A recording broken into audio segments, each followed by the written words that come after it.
Good morning everyone. आप सभी को मेरे यूट्यूब चैनल में स्वागत है। आप कृपया इस चैनल को लाइक सब्सक्राइब शेयर करें और सपोर्ट करें। ये सुपर एक्सप्रेस जो है ये 60 क्वेश्चन का है। इसमें बहुत ही कम समय में मात्र 11 मिनट में आपको 60 क्वेश्चन करवा रहे हैं। ये बहुत ही इंपॉर्टेंट है एग्जाम के लिए, सीटेट के लिए या भी कोई भी एग्जाम देते हैं तो।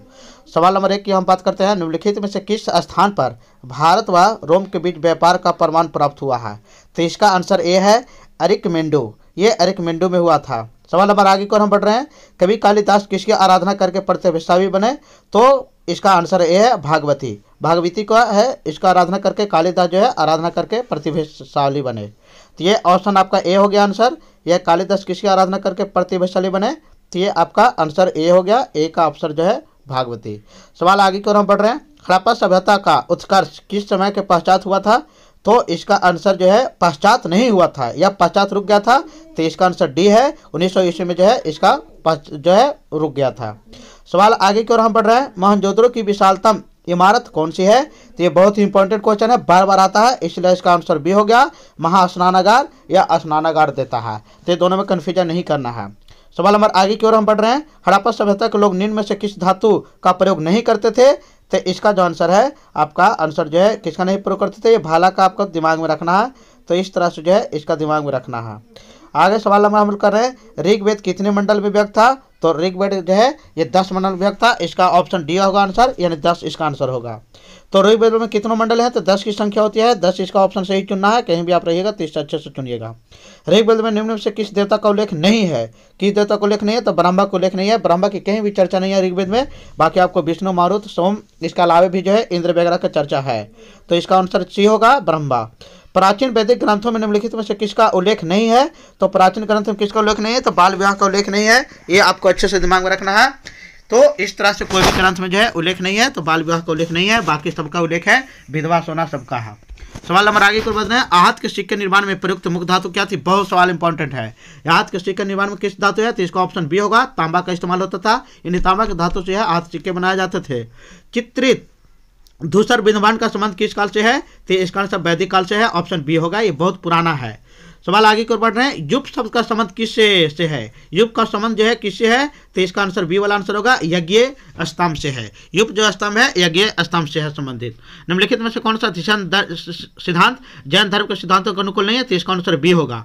बी में कह रहा है केवल ईश्वर आत्मा के समान नहीं है। सवाल आगे को है। कनिष्क का राजरोहण की सही तिथि क्या थी? तो ए वाला आंसर होगा। 78 AD था। यही इसका राजरोहण की सही तिथि था कनिष्क का। तो ऑप्शन ए आंसर होगा। सवाल आगे।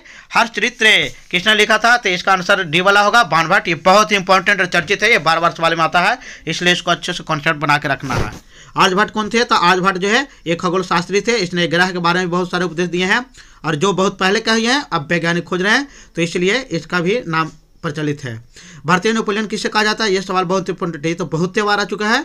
तो इसका आंसर जो है समुद्रगुप्त होगा। ऑप्शन सी होगा आंसर। तो समुद्रगुप्त याद रखना है। इलाहाबाद प्रशस्ति किसके द्वारा लिखी गई है? तो ये हमारा जो है इसका आंसर सी वाला होगा हरिसेन। ये भी सवाल बहुत इंपॉर्टेंट है। तो इलाहाबाद प्रशस्ति हरिसेन के द्वारा। हर्ष के साम्राज्य की दक्षिण सीमा निम्नलिखित में किसके परिसीमित थी? तो ये इसका आंसर है बी वाला पुलकेशन द्वितीय थे। इसी की सीमा जो है रुकी थी। राजतरंगिणी किसने लिखी थी? तो राजतरंगिणी का लेखा जो है कल्हण। ए वाला ऑप्शन होगा। कल्हण द्वारा जो है राजतरंगिणी लिखा गया था। ये भी ऑप्शन आपको ए कंप्लीट रखना है। समुद्रगुप्त की धर्म विजय में समय कौशल का राजा कौन था? तो कौशल का राजा तो उस समय महेंद्र था। ऑप्शन ए आपको सही आंसर होगा। यानी कौशल का राजा महेंद्र था। बतापी किसकी राजधानी थी? तो ये सवाल आपको बहुत अच्छे से याद रखना है। तो बतापी जो चोले साम्राज्य की राजधानी थी। तो इसकी आपको रखना है। तो ये हमारा बतापी जो है चालुक्य राज्य की राजधानी थी। इसका ऑप्शन डी होगा आंसर। डी वाला आपको अच्छे से रखना है। तो बतापी किसकी राजधानी थी? एक पूरा कंप्लीट लग जाए तो इसका डी होगा। महाक्षत्र पे रुद्रदामन की उपलब्धियों पर कौन सा अभिलेख प्रकाश डालता है?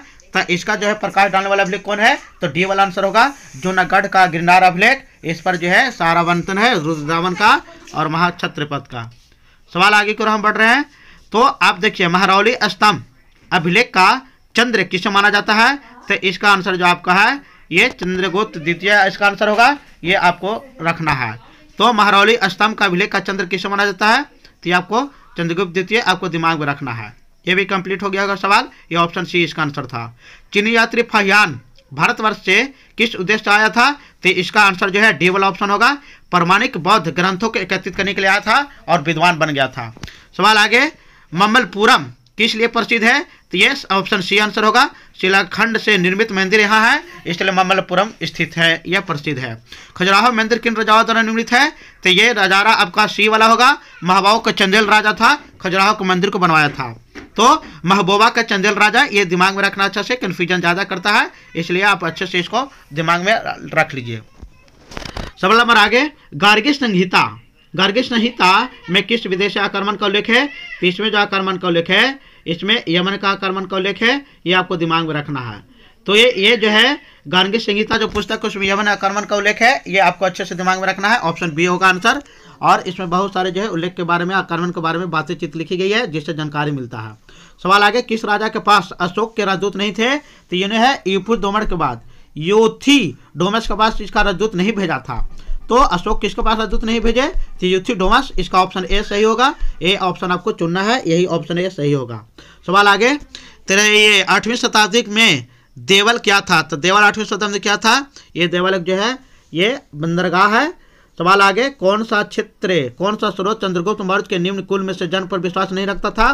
तो ऑप्शन सी होगा, बौद्ध ग्रंथ महावंश। बौद्ध ग्रंथ में है, पुनर्विवाह का नहीं, पुनर्जन्म का नहीं है। सवाल आगे हम बात कर रहे हैं, कौन सा स्रोत चंद्रगुप्त मौर्य के निम्न में से कुल का जन्म का विश्वास नहीं रखता था? तो बौद्ध ग्रंथ महावंश। सवाल आगे, पृथ्वीराज चौहान को मोहम्मद गौरी ने किस वर्ष हराया था? तो इसका आंसर 1190 है। ऑप्शन सी है 1190, इसका अच्छे से याद रखना है। पृथ्वीराज चौहान को मोहम्मद गौरी ने किस वर्ष हराया था? तो ऑप्शन नंबर सी हो गया 1190 AD, 1190 ईस्वी में हुआ था। और इसका लड़ाई हुआ था 1192-93 में हुआ था लड़ाई। आगे, खानवा युद्ध में बाबर का प्रतिबंधी कौन था? तो राणा सांगा। इसका आंसर एकदम ये है, राणा सांगा इसका प्रतिबंधी था। प्रतिबंधी का मतलब विरोध में खड़ा होना।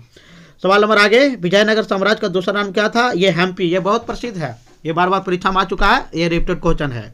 तो विजयनगर का शहर का दूसरा नाम क्या था? हम्पी था। ऑप्शन बी आंसर होगा। बी आपको सिलेक्ट करना है और सही जवाब लगाना है।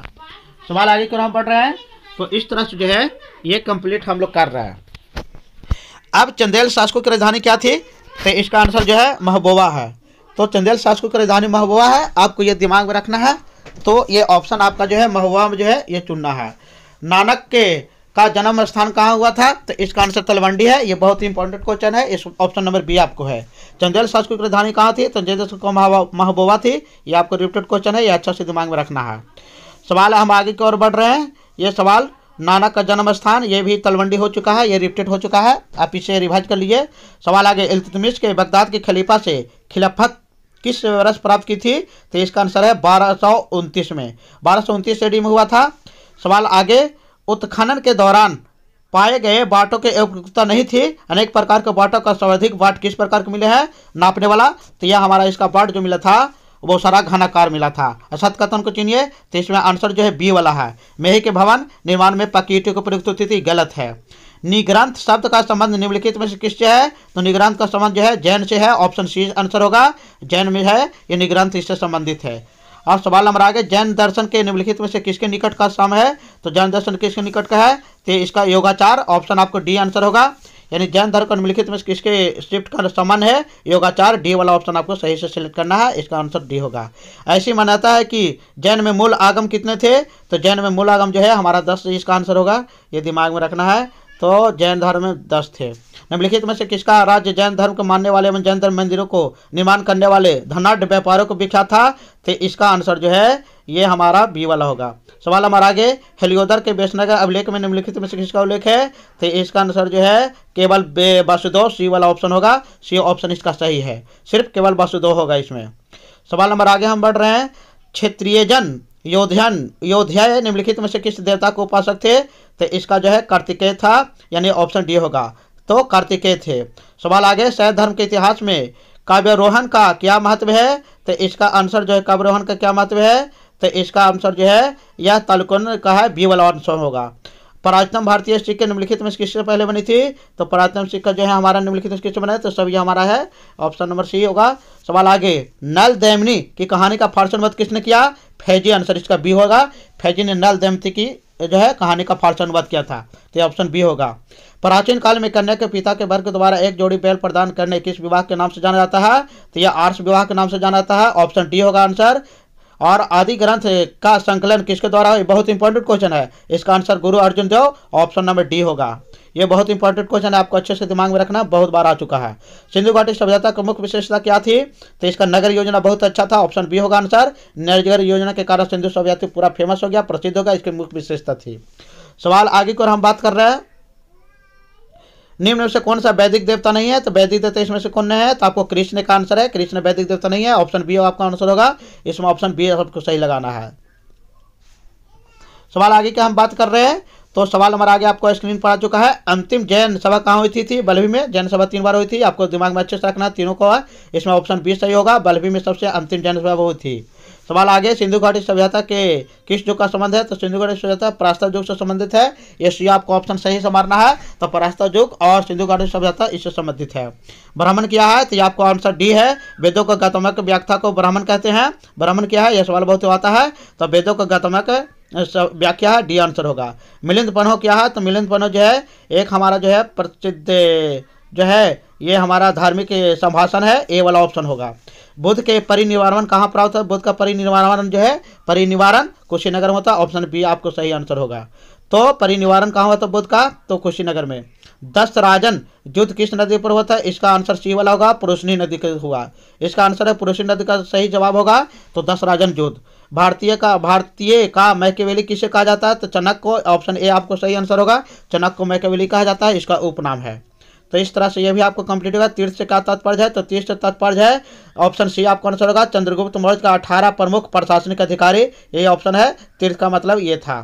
तक्षशिला की जनता का बिंदुसार के शासक के विद्रोह का क्या कारण था? तो सबसे बड़ा था, ऑप्शन बी आपका है, भ्रष्ट अधिकारियों का अत्याचार के कारण।